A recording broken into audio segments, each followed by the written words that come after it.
안녕하세요 형님들. 자유로운 은퇴를 꿈꾸는 달러 헌터입니다. 오늘도 달러 사냥을 위해 미국 주식시장으로 사냥을 떠나보겠습니다. 오늘은 미국의 비만 치료제 관련 회사인 일라이 릴리 앤 컴퍼니에 대해 알아보도록 하겠습니다. 그럼 오늘의 영상 시작하겠습니다.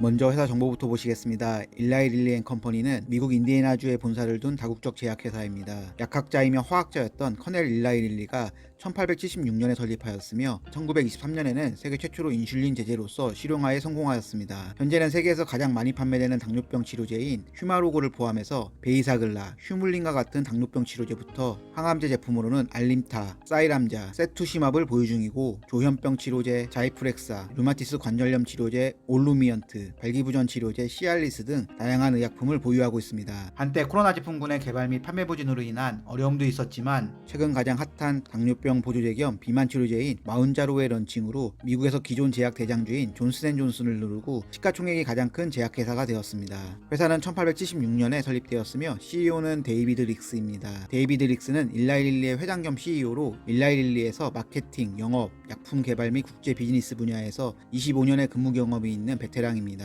건치미소가 아름다운 CEO의 연봉은 442만 달러, 하나 48억 원입니다. 직원 수는 3만 9천 명이고 주요 품목은 의약품, 섹터는 헬스케어, 산업군은 의약품 제조입니다. 매출 구성을 보면 의약품 100%이고 매출은 미국 64%, 유럽 15%, 일본 6%, 중국 5% 순입니다. 연간 재무제표를 보시겠습니다. 22년 매출은 285억 달러로 21년 283억 달러와 비슷했으며 영업이익은 22년 82억 달러로 21년 75억 달러 대비 9.6% 늘었습니다. 연간 매출과 이익 트렌드를 보면 매출은 성장성이 없이 비슷하며 순이익은 조금 늘었습니다. 주봉 차트를 보면 미국 주식을 해야 하는 이유에 대한 정답처럼 꾸준히 우상향하였으며 분기 배당도 꼬박꼬박 주는 것을 알 수 있습니다. 분기별 재무제표를 보시겠습니다. 23년 3분기 매출은 94억 달러로 2분기 83억 달러 대비 14% 증가하였으며 영업이익은 23년 3분기 34억 달러로 2분기 22억 달러 대비 54% 증가하였습니다. 기본적 분석을 보시면 매출은 285억 달러, 하나 31조 3,900억 원이고 영업이익은 82억 달러, 하나 9.1조 원으로 인당 매출액은 73만 달러, 하나 8억 원이고 영업이익은 21만 달러, 하나 2.3억 원입니다. 다음으로 일라이 릴리와 같은 산업군 내에서 고평가인지 저평가인지 비교해 보도록 하겠습니다. 해당 자료는 시킹알파를 참조하였습니다. 제약 산업군 내에서 총 5개 업체를 비교해 보겠습니다. 비교할 회사는 일라이 릴리 앤 컴퍼니와 또 다른 비만 치료제 관련 회사인 덴마크 제약사 노보 노르디스크, 코로나 특수를 제대로 누린 미국의 제약사 파이자, 조영제 관련 의료기기 및 의약품을 판매하는 미국의 제약사 GE 헬스케어, 예전 미국의 1등 제약사 존슨앤존슨입니다. 제가 비교할 지표는 매출, 주당 매출, EPS, 순이익, 영업이익과 ROE이며 해당 자료는 연간 기준이 아닌 최근 12개월 기준의 자료입니다. 본격적인 비교에 앞서 시가총액과 영업이익을 비교해서 각 회사들의 멀티플을 확인해 보겠습니다. 영업이익 멀티플의 경우 모두 이익이 잘 나오고 있으며 미국의 조영제 관련 제약회사 GE 헬스케어가 11이고 존슨앤존슨이 12로 낮은 편이며 일라이 릴리는 54로 다른 종목 대비 고평가로 보입니다. 다음으로 시가총액과 매출을 비교해서 각 회사들의 멀티플을 확인해 보겠습니다. 미국의 제약사 GE 헬스케어 1.6, 파이자 2.4, 존슨앤존슨 3.6으로 저평가로 보이며 비만 치료제로 핫한 덴마크 제약회사 노보 노르디스크가 14, 일라이 릴리가 16으로 다른 제약사 대비 고평가로 보입니다. 좀 더 쉽게 비교해보면 매출과 영업이익은 미국의 제약회사 존슨앤존슨이 가장 좋지만 시가총액은 덴마크 제약회사 노보 노르디스크와 비슷하고 일라이 릴리보다는 작습니다. 코로나 백신 및 치료제로 돈을 많이 번 화이자의 경우 매출은 다른 제약사보다 크지만 시가총액이 작은 건 매력적으로 보입니다. 다음으로 각 항목별로 상위 2개 종목만 체크해 보겠습니다. 먼저 매출은 존슨앤존슨, 화이자 순이고 주당 매출은 GE 헬스케어, 일라이 릴리 순이고 EPS는 존슨앤존슨, 일라이 릴리 순이고 순이익과 영업이익은 존슨앤존슨, 노보 노르디스크 순입니다. ROE는 노보 노르디스크, 일라이 릴리 순입니다. 다음으로 업체들의 주가 움직임을 비교해 보겠습니다. 1년 기준 상승률을 보면 덴마크 제약회사 노보 노르디스크가 70% 상승하였고 일라이 릴리는 66% 상승하였습니다. 그나마 조영제 관련 의료기기 및 의약품을 판매하는 미국의 제약사 GE 헬스케어가 21% 상승하며 자존심을 지켰고 예전 미국의 1등 제약회사 존슨앤존슨은 마이너스 14%이고 화이자는 마이너스 37%입니다. 다음으로 차트를 기준으로 뉴스를 보도록 하겠습니다. 일본 기준에서 거래량이 많았던 2023년 5월 3일과 8월 8일 뉴스를 확인해 보겠습니다. 2023년 5월 3일 뉴스를 보면 일라이릴리가 개발한 알츠하이머 치료제 도나네맙이 알츠하이머 발병 속도를 35% 늦춘다는 내용과 함께 주가가 상승하였습니다. 23년 8월 8일 뉴스를 보면 일라이릴리의 비만 치료제인 마운자로의 시장 성장성으로 인해 주가가 급등하며 미국에서 가장 시가총액이 큰 제약사가 되었습니다. 다음으로 차트 분석으로 돌아와서 마켓 스크리너를 통해 일봉을 확인해 보겠습니다. 일봉에서 보면 8월 8일 기존 주가 라인 449달러 부근에서 15% 넘게 갭상승하였으며 지금은 새로운 박스권인 박스 상단 619.13달러, 박스 하단 525.19달러를 형성 중입니다. 살짝 부담스러운 갭상승으로 10월 초 박스권 하단을 터치하였으나 지지라인에서 반등을 하며 아직 상승 여력이 남아있는 듯한 모습을 보여주고 있습니다. 차트를 길게 보면 2018년 7월부터 본격적으로 상승하기 시작하였으며 그 추세는 아직 살아있습니다.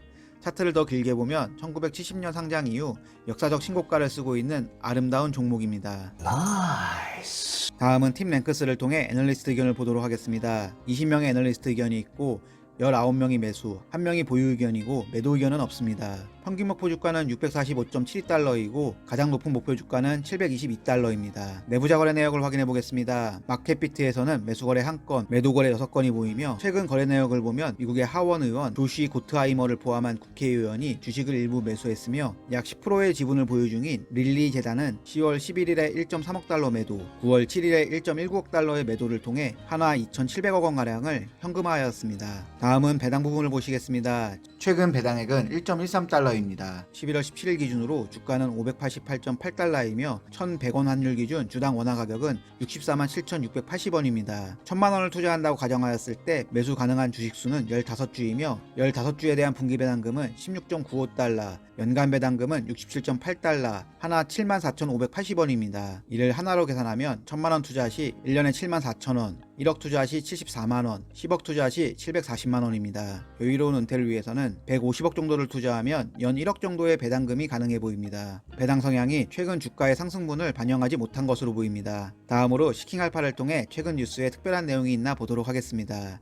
일라이릴리의 포인트파마 인수 관련 뉴스가 보이고 일라이릴리는 GLP-1 글루카곤 유사 펩타이드의 부족으로 인해 추가적인 공장을 주목하고 있다는 뉴스, 일라이릴리, 노보노르디스크가 비만 치료제로 인해 투자자들의 관심이 증가한다는 뉴스와 일라이릴리가 비만 치료제 신약으로 미국에서만 매출 41억 달러가 늘어날 것 같다는 뉴스까지 모두 긍정적인 뉴스만 보입니다. 다음으로 회사 발표 자료를 통해 필살기가 있는지 보도록 하겠습니다. 최근 발표된 23년 3분기 발표 자료를 보도록 하겠습니다. 23년 3분기 그로스 마진은 81.7%로 좋으며 판관비는 신제품 출시로 인해 12% 증가하였고 R&D 비용은 34% 증가하였습니다. 사업 개발의 경우 만성 자가면역성 질환 경구치료제 개발회사 다이스 테라퓨틱스, 심대사계 질환 치료제 개발 제약사 버세니즈 바이오, 독일의 항체 약물 결합체 전문 제약사 이머전스 테라퓨틱스, 당뇨병 세포치료제 개발 제약사 시길론 테라퓨틱스의 인수를 완료하였고 미국의 방사성 의약품 개발 전문기업 포인트파마의 인수합병을 발표하였습니다. 매출 성장 요인을 보면 조현병 치료제 오란자핀과 코비드 제품을 제외한 매출은 24% 성장하였고 이중 신제품과 성장 품목의 성장률은 17%입니다. 주력 품목으로 4가지 제품을 명시하였습니다. 궤양성 대장염 치료제 옴보가 FDA 승인을 받았고 경구용 당뇨병 치료제 자디앙에 대해 당뇨병성 신장질환에 대한 적응증을 추가로 승인받았습니다. 아토피성 피부염 치료제 레브리키주맙에 대해서는 유럽 약물사용자문위원회와 미국의 CRL에서의 긍정적인 의견을 받았고 궤양성 대장염 치료제 옴보의 크론병 치료제 적응증에 대한 3상 결과도 긍정적이었습니다. 지난 실적 발표 이후 주요 사건에 대해서 요약하면 등록 부분에서는 궤양성 대장염 치료제 옴보와 경구용 당뇨병 치료제 자디앙의 적응증 추가 승인이 완료되었고 아토피성 피부염 치료제 레브리키주맙에 대한 3자 제조사에 대한 FDA 질의에 답변을 완료하였지만 안타깝게도 10월 3일자 뉴스를 보면 FDA에서 거절되었다고 합니다. 이는 제품의 임상 데이터, 안정성 등에 대한 문제는 아니어서 제조업체와 FDA와의 미팅을 통해 해결할 예정이라고 합니다. 추가로 치매치료제 도나네밥에 대한 FDA의 다음 일정이 2024년 1분기가 될 것이라는 내용도 있습니다. 기타 부분으로는 미국의 방사성 의약품 개발 전문기업 포인트파마의 인수를 통해 다음 세대 방사성 리간드 치료제 시장으로 확장할 예정입니다. 4개의 바이오 제약사 인수를 완료하였으며 주요 임직원들의 은퇴 및 조직 구성원 변화도 명시하였습니다. 재무 부분을 보면 3분기 매출은 94억 달러로 22년 3분기 대비 37% 늘었고 그로스 마진은 81.7%로 좋지만 순이익과 EPS는 22년 3분기 대비 95% 줄었습니다. 해당 감소에 따른 가장 큰 이유는 지적재산 인수에 29.75억 달러를 썼다고 합니다. 이거 완전 살아있는데. 전세계 판매량은 31% 늘었고 성장 제품이 12.3% 늘었으며 신제품이 4.3% 늘었습니다. 신제품의 경우 비만 치료제 마운자로, 희귀 혈액암 치료제 제이피르카, 궤양성 대장염 치료제 온보 제품이 2022년부터 판매가 시작되었습니다. 가장 핫한 마운자로의 미국 출시 진행 상황을 보면 제2형 당뇨병 주사제 인크레틴 제제로 비교하면 기존 일라이릴리의 트루리시티, 노보노르디스크의 오젠픽 대비 크게 성장하고 있습니다. 또한 마운자로의 모든 용량 제품이 FDA의 부족한 의약품 리스트로 명시되어 있습니다. 일라이릴리의 파이프라인을 보면 다양한 의약품이 임상 중이며 임상 3상 부분을 보면 주력 품목인 마운자로의 성분명인 티어제파타이드의 추가 적응증 임상을 포함해서 14개 제품에 대한 임상 3상이 진행 중입니다. 눈에 띄는 것은 또 다른 비만 치료제인 레타트루타이드와 경구용 비만 치료제 오르포글리프론까지 비만 치료제 시장의 진심임을 알 수 있습니다. 일라이릴리의 필사기 부분을 보면 M&A 가능성은 없고 개발과 투자는 활발히 진행 중이며 캐시온 엔진은 21년 대비 줄었습니다. 마지막으로 일라이릴리의 총점은 70점입니다. 단기 단점은 공격적인 투자와 약가이나 압박입니다. 일라이릴리는 3분기에만 다이스 테라퓨틱스 24억 달러, 버세니즈 바이오 19억 달러, 시길론 테라퓨틱스와 이머전스 테라퓨틱스까지 인수를 완료하였습니다. 여기에 미국의 방사성 의약품 개발 전문기업 포인트 바이오파마를 14억 달러에 인수하기 위해 공개 입찰 일정을 12월 1일까지 연장하며 공격적인 투자 포지션을 유지 중입니다. 미래를 위한 투자는 분명 호재이지만 단기적으로 과도한 투자로 인한 영업이익의 급감은 살짝 부담스럽습니다. 여기에 인수한 회사들이 대부분 적자 회사이고 포인트 바이오파마만 봐도 23년에 3개 분기 연속 적자 중입니다. 과연 인수한 회사 모두가 일라이릴리와 긍정적인 시너지를 낼지는 의문입니다. 두 번째로 인플레이션에 인한 약가이나 압박입니다. 미국은 지금 인플레이션과 전쟁 중입니다. 여기에 2024년에는 미국의 대통령 선거가 있습니다. 물가 안정이 중요한 시기에 치러지는 대선에서 민주당, 공화당 후보 모두 공격적인 약가이나 정책을 쏟아낼 것으로 보입니다. 이는 단기적으로는 제약회사 주가에는 악재이지만 장기적으로는 좋은 매수 기회로 생각됩니다. 참고로 2020년 11월 3일 미국 대선 당시에도 존슨앤존슨, 일라이릴리의 주가는 대선을 앞두고 약간의 조정이 있었지만 선거 후에는 모두 상승하였습니다. 장기 단점으로는 일라이릴리는 세계에서 가장 비싼 제약회사입니다. 기존에 보유 중인 제품군에 치매치료제 도나네마, 비만치료제 마운자로까지 성장성이 좋은 회사인 것은 알겠지만 지금의 시가총액은 이를 상당 부분 반영한 것으로 보입니다. 올해의 주가 상승을 통해 기존 글로벌 제약회사 시가총액 1등인 존슨앤존슨을 누르고 1997년 이후 처음으로 글로벌 1위의 시가총액 제약사가 되었습니다. 명품인 것은 알겠지만 명품을 비싸게 사서 얼마나 더 큰 수익을 볼 수 있을지는 의문입니다. 단기 장점으로는 다양하면서도 영향력 있는 제품군의 보유입니다. 현재는 세계에서 가장 많이 판매되는 당뇨병 치료제인 휴마로그를 포함해서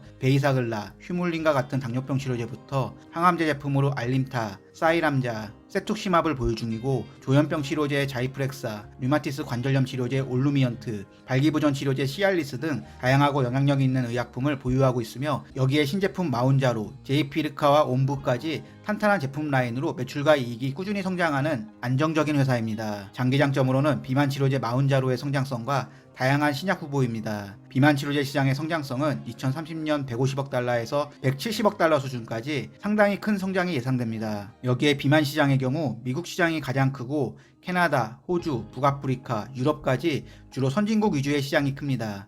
따라서 비싼 약가는 큰 문제는 안 될 것으로 보이고 오히려 비싼 약가로 인해 일라이릴리와 노보노르디스크의 이익은 상당히 좋을 것으로 보입니다. 그리고 또 다른 신약인 치매치료제 도나네맙이 초기 치매 환자의 치매 진행률을 35%까지 늦춘다는 데이터를 기반으로 FDA의 승인을 기다리고 있고 24년 1분기 정도에 좋은 소식이 기대되는 상황입니다. 여기에 다양한 신약 후보군의 임상이 진행 중이고 상용화의 최종 관문인 임상 3상 중인 신약 후보 물질만 14개 정도입니다.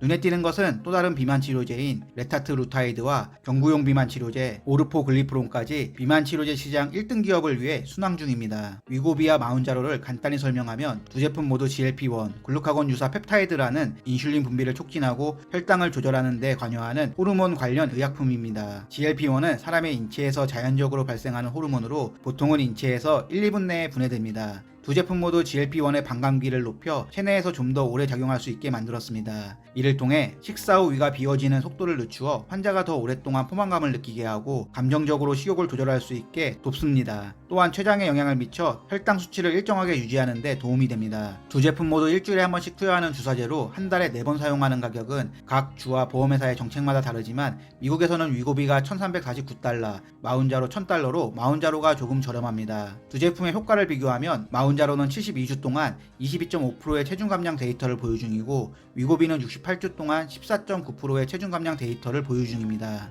하지만 두 제품의 직접적인 비교 데이터는 아니어서 어느 제품이 더 체중 감량에 효과가 있다고 하기에는 어렵습니다. 위고비와 마운자로는 경쟁보다는 두 제품이 비만 치료제 시장을 양분할 것으로 보이며 일라이릴리와 노보노르디스크가 비만 치료제 시장의 성장을 이끄는 동반자가 될 것입니다. 일라이릴리가 좋은 회사라는 것은 알겠지만 글로벌 제약회사 중 가장 비싼 시가총액의 기업입니다. 제가 학창시절 1등을 해본 경험이 없어서인지 아직도 1등 시가총액 종목의 매수가 쉽지 않습니다. 다른 제약주와 비교해도 매출과 영업이익이 더 큰 존슨앤존슨보다 일라이릴리의 시가총액이 47% 더 크고 매출은 2배 크지만 영업이익이 비슷한 화이자보다는 시가총액이 3배가 큽니다. 아무튼 제약바이오 주식은 투자하기 어려운 섹터입니다. 신약 부분만 보고 투자하기에는 임상 실패의 리스크가 항상 존재하고 그렇다고 임상의 성공이 시장에서의 성공과 일치하지는 않기 때문입니다. 그럼에도 글로벌 고령화 시대에 맞춰서 100세까지 부자로 살아가려면 제약바이오 섹터의 투자는 필수라고 생각합니다. 매출과 제품군이 탄탄한 제약회사에 투자해 배당을 받으며 장기 투자하던지 아니면 이번 일라이릴리의 포인트 바이오파마 인수처럼 적자 중이지만 기술력이 있는 회사에 투자해